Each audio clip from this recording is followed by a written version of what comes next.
Bonjour à tous, nous sommes lundi, nous nous retrouvons pour préparer notre journée de prière pour nos frères chrétiens d'Orient, dimanche prochain, le 17 mai. Nous avons déjà porté ces frères pendant tout le temps du carême, sans peut-être les uns ou les autres les connaître vraiment. Alors bien sûr, en ce moment, l'église Saint-Pierre étant toujours ouverte, vous pouvez aller vous former en allant lire et en allant visiter l'exposition qui parle de ces frères chrétiens dans notre église. J'aime à citer aujourd'hui, pour débuter notre vidéo, ce message de Saint Jean-Paul II lors du synode des évêques pour l'Assemblée spéciale pour le Liban. Voilà ce qu'il disait. L'unité n'est pas à chercher dans l'uniformité, mais dans l'amour mutuel, le don de soi et ses richesses, la charité qui unit toutes les églises.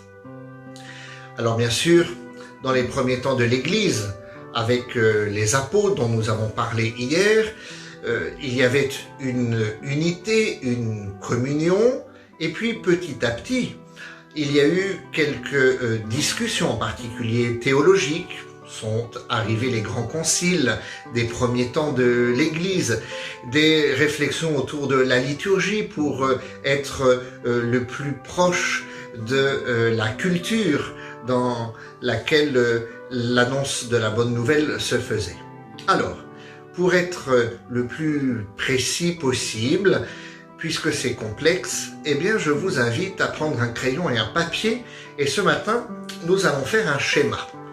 Au cœur de votre schéma, je vous laisse inscrire « Église primitive ». Puis, vous allez monter et mettre au-dessus Saint-Marc, avec la ville d'Alexandrie. En dessous « Église primitive », vous mettez Constantinople. À gauche, vous inscrivez Saint-Paul et la ville d'Antioche. À droite, le Kerala avec Saint Thomas. Et là, nous passons presque dans l'extrême-orient. Saint-Marc et Alexandrie, Constantinople, Antioche et Saint-Paul, le Kerala avec Saint Thomas. De l'église d'Alexandrie, avec Saint-Marc, vont être originaires 3 groupes d'églises. Il va y avoir l'église grecque orthodoxe d'Alexandrie. Il va y avoir au pluriel les églises coptes.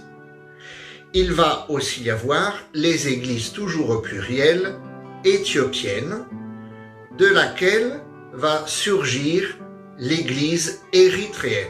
Vous avez ces églises liées à Alexandrie. Sur votre gauche, souvenez-vous, c'est Saint-Paul et Antioche. De là vont naître un certain nombre d'églises. Les églises arméniennes, toujours au pluriel, les églises arméniennes, l'église maronite, les églises grecques, les églises syriennes, l'église assyrienne et l'église chaldéenne. Du côté de la tradition antiochienne.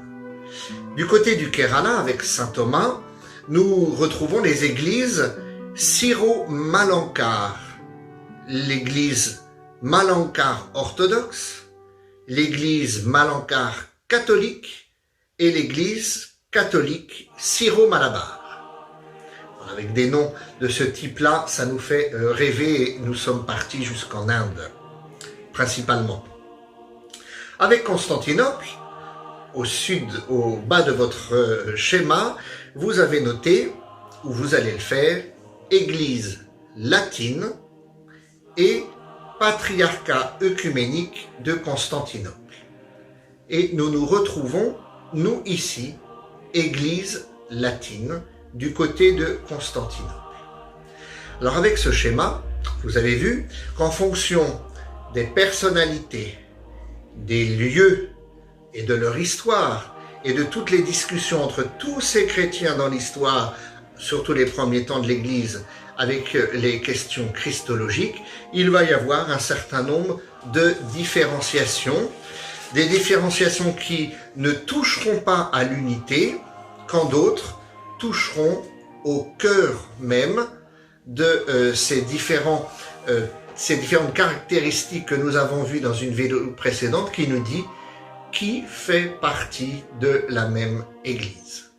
Voilà, alors, une fois maintenant que notre schéma est constitué, eh bien, je vous dis à demain.